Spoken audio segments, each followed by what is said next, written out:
Merry Christmas, YouTube. Merry Christmas, TYT. Merry Christmas, WWE fans. It's me, Josh Gibbs, Chief Osceola, here with you once again for another WWE, a Christmas-themed WWE video. I've got my Crying MJ Christmas sweater on, so this is hopefully will get you through the long holiday if you don't like spending time with your family. But if you do, you can watch it later. What we're getting excited for is the end of the year means that WrestleMania is almost here. WrestleMania is coming up in April 2nd, I believe, April 2nd in Orlando, Florida. I will be there. Hopefully I'll see you there. And one of the last Big Four pay-per-views is coming up pretty soon, the Royal Rumble. That's going to be at the end of January. So the WrestleMania picture is going to start coming into focus. As you know, the winner of the Royal Rumble gets an automatic shot at the title, an automatic title shot if you win the Rumble. Who's going to win the Rumble? Who are going to be the participants? We don't know. They haven't announced all of the people yet. What we do know is that Goldberg and Brock Lesnar are both going to be in the Rumble. All the rest of the wrestlers and the competitors are going to be announced later. But what we're going to do in this video is go over the matches that have been confirmed for WrestleMania 33, and I'm going to speculate on a couple matches I think are going to happen. So, first of all, I think WrestleMania 33 is going to do better than WrestleMania 32 did. WrestleMania 32 was in Arlington, Texas. It generated about $170 million for the Arlington, Dallas, Fort Worth area. Now, Orlando, I think, is a bigger tourist attraction, and they have the potential to go 200 million plus. I think people are a little more apt to spend more time in an area like Orlando. They can hit up Disney World, they can hit up Universal. There's a lot more things to do than there is in Arlington. Trust me, I lived in Arlington. There's just not a lot to do there compared to Orlando. So I think there's a potential for it to do really well come next year. So, that being said, they need to produce big matches. Now, the one match, the only match really that has been confirmed so far is the Big Show versus Shaquille O'Neal. Now, Big Show and Shaq have had this weird feud that's gone back since like 2006. They've been doing this thing back and forth. They're both 7 feet tall. They're both really big dudes. And so it's kind of natural that they would have some kind of beef with each other. They're also friends in real life. Shaq's a big wrestling fan. And really, Big Show is one of the only guys who can stand up to him.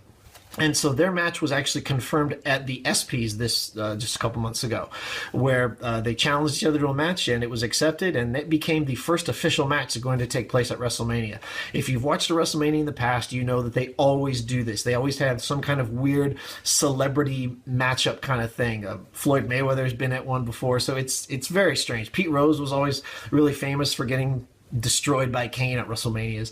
So what's going to happen? I don't know. It's going to be gimmicky and I guess kind of fun. It's going to be a time filler. So it's one of those bathroom breaks if you're not interested in seeing probably Shaq beat the Big Show. Unfortunately, the Big Show's at a stage in his career where he can job to somebody like Shaq and it doesn't really affect him very much. So he's a team player for the company, that's for sure. Now, no other official matches have been set yet. Not at all. However, we do know that The Rock has said he's going to be there. What we don't know is he going to actually be competing in a match, or is he just going to be in an in-ring segment? Now, it's unlikely that he's actually going to wrestle in a match. I know Vince has wanted to put Lesnar versus Rock, even though they've had matches in the past. Vince wants to do a rehash of that. But ultimately, I mean, The Rock's going to do whatever The Rock wants to do. He's a big movie star now. He's the biggest movie star in the world. He doesn't have to compete if he thinks it might endanger a movie career. It may even be in his contract. Honestly, I don't know. But if The Rock decides he wants a match, he'll get one. A lot also depends on what Lesnar is going to do with Goldberg. And that brings us to one of our other matches that's a potential. There was a lot of people were wondering, okay, depending on how the match at Survivor Series went, that will determine the future of this feud. And to a lot of people's surprise, including mine, Goldberg squashed Lesnar at Survivor Series. The match lasted, a minute and a half?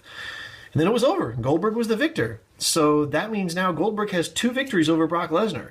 So it would make sense to me that they would have a third match at WrestleMania, an actual match this time, not a squash, something to give Lesnar the win, unless they decide that they're just going to put Goldberg over Lesnar forever. I don't know. I mean, we'll see what happens, but I think that they're going to be in a match together. They're definitely going to meet each other at the Royal Rumble, so that might be how they get around that kind of thing, where actually Lesnar has a match with Rock, but then he competes against Goldberg at in the Royal Rumble itself. So maybe that they get best of both worlds. I don't know. I don't know what they're going to do. But we definitely at least know that Rock is going to be there. He'll probably do an in-ring segment just like he did at last year's WrestleMania. He's always good for that. He can whip up the crowd, and he can spend a good 10, 20 minutes on the mic, and that lasts. I mean, WrestleMania is a 5-6 hour show.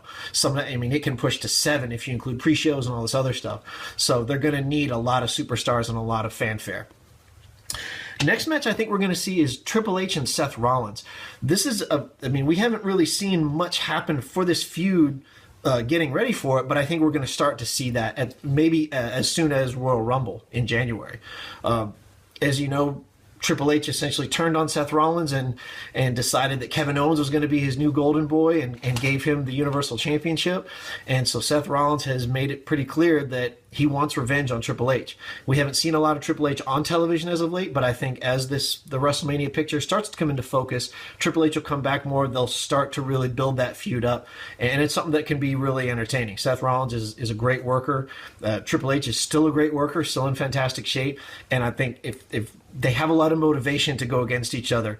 You've got the former mentor and his former chosen one going at each other, with the stakes being just nothing but revenge. There's going to be no titles on the line, more than likely, so it's just a good old-fashioned brawl, and maybe they'll put in some more stipulations to it or something like that, but I think we'll definitely see them resolve their conflict at WrestleMania 33.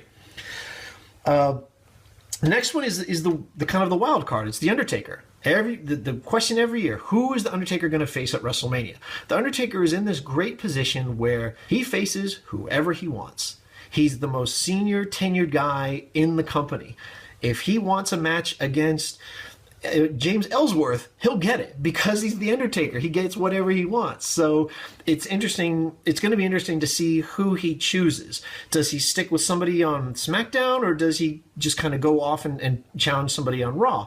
We don't know. I think more than likely what they're going to do, they're going to go Undertaker versus John Cena. That was the match that was supposed to happen at WrestleMania 32, but Cena got injured. So that had to be scrapped at the last minute, and then we got the terrible Undertaker-Shane McMahon match, which was just awful. So I think this year, now that Cena's healthy, he's coming back next week on the 27th of December, so I think they're going to start setting that up, and he's going to be the guy he's going to come back to SmackDown, and Undertaker's going to challenge him, and I don't know if we'll see it right away. That would be a hell of a way for him to reintroduce himself back onto SmackDown.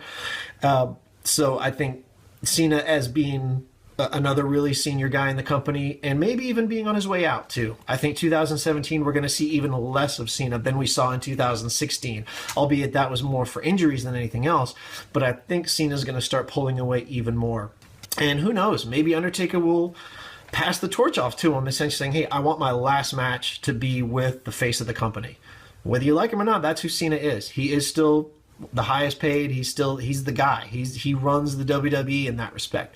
So I could see Undertaker saying, you know what, I'm done. I'm ready to go, and I want to have my last match with the face that runs the place, and that's John Cena. So that makes the most sense to me. I think the backup plan could be Randy Orton.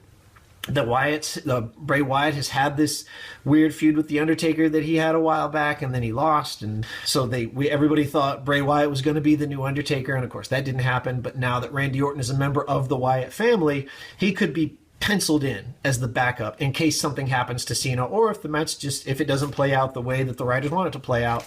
That's the only other opponent I could see realistically going up against Undertaker at this point would be Randy Orton. The last match, let's chalk this into the really unlikely category. In fact, it's so unlikely I hope it doesn't happen at all. And that's Shawn Michaels and AJ Styles. This has been thrown around by AJ Styles himself, to be fair. He's the one who threw it out there, and the internet went crazy when he suggested that he and Shawn Michaels have a match. I think it's a terrible idea for a lot of reasons. Shawn Michaels is retired. He's legit retired. He's been legit retired for a long, long time. And to his credit, he's shown no interest in coming back. He hasn't teased anybody. AJ Styles was kind of a one-sided thing. So really, we have nobody to blame but him. I don't think it would be the match everyone thinks it was going to be. I'm not a big fan of guys coming out of retirement for this one more match kind of thing, especially when they had the history of physical ailments that Shawn Michaels does. You can't put on the match that you want to put on. I hated when they did it with Sting too. I'm not a fan of that. And we saw what happened. Sting got injured so bad that he was forced into retirement for good. And now we haven't seen him since. So I don't want to see Shawn Michaels back with AJ Styles. I want that spot to be taken up by a current guy on the roster.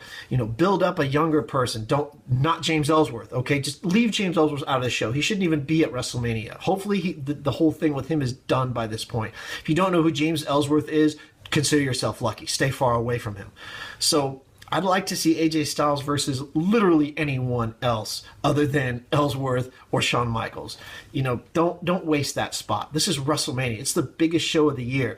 This is your chance to really give someone an opportunity who maybe deserves it. Somebody who's really, really busted their butt the whole year, and they deserve to be given a shot. Because this is the grandest stage of them all. It's the company's biggest performance. And a really solid showing at WrestleMania can launch your career into the stratosphere. So give that opportunity to someone who's deserving of it. I don't know who that is at this stage in the game, but I don't think it should be somebody like Shawn Michaels. But I guess, again, the Royal Rumble is where we're going to see a lot of that come into play, because that person gets an automatic title bid. So what names are going to be thrown in there? I guess we'll see. I mean, is AJ Styles still even going to be the champ come WrestleMania time? We don't know. A lot can happen between now and then. There's a couple other pay-per-views. There's Elimination Chamber. There's Fastlane. But Royal Rumble is officially where we're going to start seeing more matches come in. So that's what we got. Those are the ones that go from the spectrum of absolutely confirmed to let's hope not. But what do you think? What matches do you want to see at WrestleMania 33 in Orlando? Are you planning to attend? Tickets are on sale now. You can get them Ticketmaster. You can get them through third-party sellers. They range from $200 to about $3,000. So pick your poison on where you want to go. But if you've never been to a WrestleMania, it's a lot of fun. It really is. I went to WrestleMania 30 in New Orleans, and it's just like the Super Bowl, except there's events that go on for a week prior in the town, and they do all these really special meet and greets. They go to hotels and all these other functions. They go to schools in the area.